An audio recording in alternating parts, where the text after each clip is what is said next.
Olá pessoal, bom dia. Vamos dar continuidade à nossa aula de História, falando ainda sobre a primeira Constituição Republicana, que a gente viu lá na aula passada, na semana passada.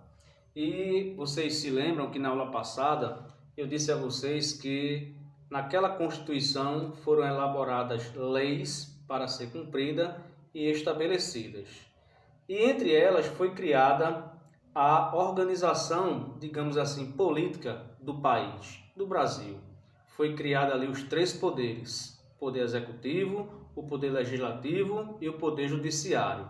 Foi então dali que tudo isso que está aqui no quadro, que a gente vai explicar agora, começou a ser vivido, começou a ser praticado. Então, quando aquela Constituição foi estabelecida, surgiu ali aquilo que a gente chama de consolidação do novo regime. E que consolidação foi essa? Foi o Brasil ter o seu primeiro presidente. E o primeiro presidente do Brasil foi Marechal Deodoro, que não durou muito tempo. Vocês vão vendo aqui nos tópicos a seguir que ele foi o primeiro presidente, mas ele não durou muito tempo. Ele passou por alguns atritos políticos que fez com que ele renunciasse. Quando foi em novembro de 1891, ele renunciou ao cargo. Lembro a vocês que ele não foi eleito pelo voto popular, ele foi eleito pelo Congresso. Esse Congresso fez com que ele chegasse a ser presidente. Ele não teve direito a ser julgado pelo voto popular. A pessoa ia ali numa cabine, numa urna e votar. Não, ele foi eleito pelo Congresso para ser o presidente do Brasil, e assim foi. Mas como eu citei aqui, devido a alguns atritos políticos, ele passou pouco tempo e assim ele renunciou ao cargo. Como todo político tem seu vice, né? Floriano Peixoto era o vice de Marechal Deodoro. Floriano Peixoto era um militar e assumiu a presidência do Brasil. E foi um homem inteligente, digamos assim. O que é que ele fez? Ele, para evitar justamente esses atritos políticos que Deodoro passou, ele começou a agir de forma diferente. É um critério da política que você tem que saber lidar. E ele soube lidar. Ele viu aonde estava o erro de Deodoro e assim ele começou a criar uma forma de presidir o Brasil diferente. Ele começou a lidar com os políticos da época de uma forma diferente. Começou a lidar com os cafeicultores de uma forma diferente. Por que ele fez isso de uma forma diferente? Justamente para governar por meio de uma aliança. E que aliança foi essa? Foi ter justamente uma relação otimista, uma relação promissora com os cafeicultores, que naquela época tinha um partido consolidado, formado, que era o PRB, que dava sustentabilidade a essa aliança. Esse partido, PRB, significa Partido Republicano Paulista, porque ele era um partido ali da classe de São Paulo, porque normalmente os políticos vinham ou de São Paulo ou de Minas. E o PRB, ele era unicamente exclusivo para São Paulo. E assim, esse partido, ele deu sustentabilidade ao governo de Floriano Peixoto. Justamente com a organização dessa aliança, ele passou até um certo tempo, digamos assim, tendo um certo controle pelos cafeicultores, mas se mantia numa boa relação entre eles para não ter atritos. Outra coisa importante também foi o apoio dessas oligarquias cafeeiras, que justamente Deodoro teve esse problema. Ele não conseguiu ter esse apoio das oligarquias cafeeiras. E por que ele não teve esse apoio? Porque naquela época, né, Deodoro, quando ele assumiu, ele criou aquele ímpeto: eu vou conduzir do meu jeito, eu vou fazer do meu jeito.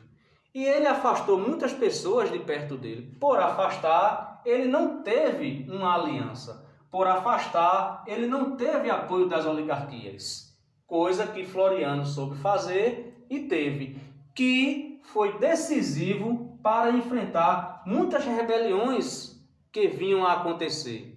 Eu vou citar duas rebeliões que foi muito importante na história política do Brasil e Floriano Peixoto, através de todo o seu controle político, por meio da sua aliança e por meio do apoio às oligarquias, soube enfrentar a Revolução Federalista, que foi em Rio Grande do Sul, e soube enfrentar a Revolta Armada, que foi em Rio de Janeiro. Então ele conseguiu fazer tudo isso aqui, coisa que Deodoro, através de problemas políticos, de uma centralização nele, não soube fazer. Então, o que é que aconteceu? Essa Revolução Federalista em Rio Grande do Sul e essa Revolta Armada em Rio de Janeiro, ela foi combatida, ela foi derrubada, digamos assim, ela foi reprimida. E na hora que ela foi reprimida, os civis, chamado assim, se prepararam para tomar o poder. Mostrou a força que realmente os cafeicultores tinham naquela época. Os civis eram justamente os cafeicultores. Mostrou a força que eles tinham através da aliança que ele fez e do apoio que eles fizeram com Floriano Peixoto para controlar o sistema político do Brasil. Então, só frisando aqui para vocês, essa primeira Constituição republicana, ela consolidou todo um regime político brasileiro, ou no Brasil. Ela trouxe pontos importantes. Além de consolidar, ela trouxe para nós o direito de termos um presidente.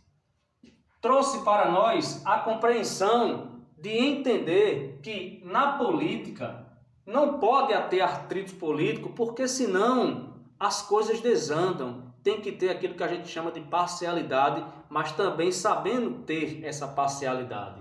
Foi o que aconteceu nessa época aqui. Por não ter parcialidade, Deodoro renunciou e Floriano Peixoto, homem militar inteligente, assumiu a presidência do Brasil e governou o Brasil através de aliança, através de apoio das oligarquias, sendo bem relacionado com os cafeicultores, que eram homens de poder da época, e fazendo assim com que outras situações não viessem a acontecer para prejudicar o sistema político do brasileiro, como, por exemplo, o surgimento das revoluções federalista e a Revolta Armada do Rio de Janeiro, que existiu, mas foi combatida, foi reprimida, e assim mostrou que, trabalhando com apoio, com uma boa relação na época que ele tinha com os cafeicultores, mostrou que os civis tinham força, mostrou que os homens do café, chamado assim, tinham força. E durante esse tempo, o Brasil foi comandado por Floriano Peixoto e caminhou na sua política de estabilidade que o Brasil precisava, numa relação mútua entre política e cafeicultores. Só para frisar aqui um ponto bem importante para vocês, esse partido aqui, o PRP, essa sigla, ela ainda hoje existe. A sigla PRP, ela ainda hoje existe, mas não é o mesmo significado que tinha na época da Constituição, na época dessa consolidação política. Nesta época, o PRP significava Partido Republicano Paulista, porque era um partido fundido em São Paulo. Hoje, essa sigla PRP significa Partido Republicano Progressista, que também faz parte de um bloco político no Brasil, uma sigla partidária no Brasil, mas só esclarecendo que é diferente daquele que foi vivido nesta época daqui. Então, pessoal, espero que vocês tenham entendido. Isso aqui foi simplesmente para dar um complemento àquela aula que a gente teve da semana passada sobre o período da primeira Constituição Republicana. Período em que o Brasil começou a viver uma nova forma de fazer política. Período em que o Brasil criou normas e leis para que o cidadão começasse a ser obedientes a elas para não ser punidos. Então, essa foi uma das partes que eu destaquei para dar continuidade ao assunto sobre da primeira Constituição Republicana. Espero que vocês tenham entendido e qualquer dúvida, entre lá no WhatsApp que a gente tira a dúvida de vocês.